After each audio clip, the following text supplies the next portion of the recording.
হোলি উৎসবটা সম্পূর্ণ এটা হিন্দু ধর্মাবলম্বীদের একটা ধর্মীয় অনুষ্ঠান। তাদের এটা পালন করবে, এতে তাদের বাধা দেওয়ার কোনো এখতিয়ার কোনো মুসলমানের নেই, কারোই নেই।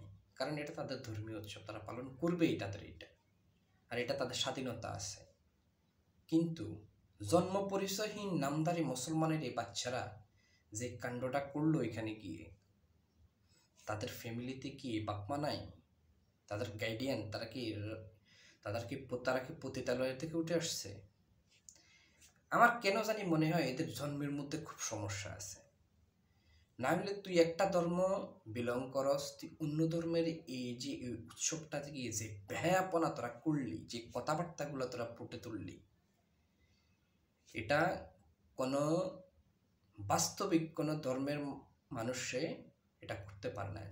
সে একটা ধর্ম বিলং করে, আর মুসলিম ধর্ম তুই বিলং করস, এই মুসলিম ধর্মে থাকার পরে তুই তাদের উৎসবে গিয়া যে ব্যয়াপনা তোরা করলি, তোরা ঢাকা বিশ্ববিদ্যালয়ে পড়াশোনা করস, এটা বিশ্বাস করার মতো না। যে বিশ্ববিদ্যালয়ে পড়াশোনা করে কোনো স্টুডেন্ট তার নৈতিকতা শিখতে পারে না, তার ধর্মীয় নৈতিকতা শিখতে পারে না, তার এই বিশ্ববিদ্যালয়ে পড়ার দরকার কি? তার ওই বিশ্ববিদ্যালয়ে পড়ার দরকারটা কি? এদের পারিবারিক সমস্যা আছে, জন্মগত সমস্যা আছে, না হলে এরা যে কাণ্ড করছে এই কাণ্ড পৃথিবীর কোনো ধর্ম বিলংকারী কোনো মানুষ এটা বোধ করতে পারে না।